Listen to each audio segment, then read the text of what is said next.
Welcome to my channel. నేను మీ Srinivas Reddy.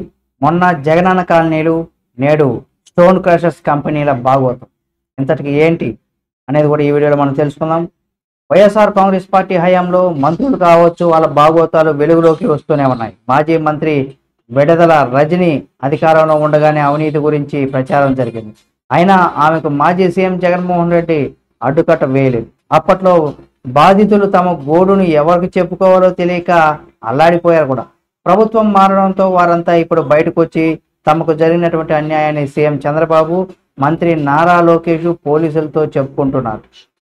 Jagananna colony పేరిట తమ వద్ద భూములు సేకరించి కమిషన్ వసూలు చేశారని, అవి చెప్పాలని అవి ఇప్పించాలని కూడా జూన్లో చిలకలూరిపేట మండలం రైతులు అలాగే ఎంపీ లావు కృష్ణదేవరాయలకు కూడా మొరపెట్టుకున్నారు.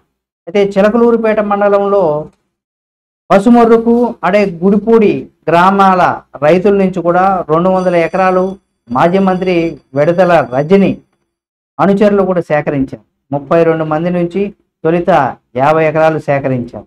ఈ వ్యవహారంలో తమకు రజనీ నుంచి కూడా 1,16,00,000 రూపాయలు రావాల్సి ఉందని రైతులంతా పోలీసులకు, ఎంపీకి విన్నవించుకోగా ఆ మొత్తాన్ని కూడా ఇప్పించారు. అయితే మంత్రి రజని రంగంలోకి మాజీ మంత్రి రజని రంగంలోకి దిగి 5 కోట్లు ఇవ్వాలని కూడా, లేకపోతే వ్యాపారం ఎలా చేస్తారో చూస్తామంటూ కూడా తనను బెదిరించిందని ఒక స్టోన్ క్రషర్స్ యజమాని పోలీసులకు తాజాగా ఫిర్యాదు చేశారు.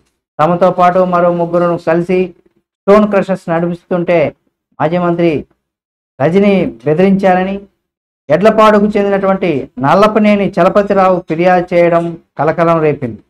ఆమెకు వత్తాసు అప్పట్లో విజిలెన్స్ ఎస్పీ జాషువా కూడా డబ్బులు ఇవ్వకపోతే 50 కోట్ల రూపాయలు జరిమానా చెల్లించాల్సి వస్తుందనేసి కూడా చెప్పుకొచ్చారు.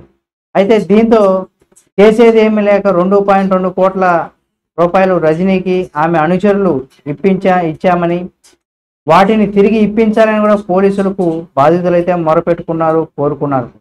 చూడాలి ఈ అవినీతి భాగవతానికి సంబంధించి.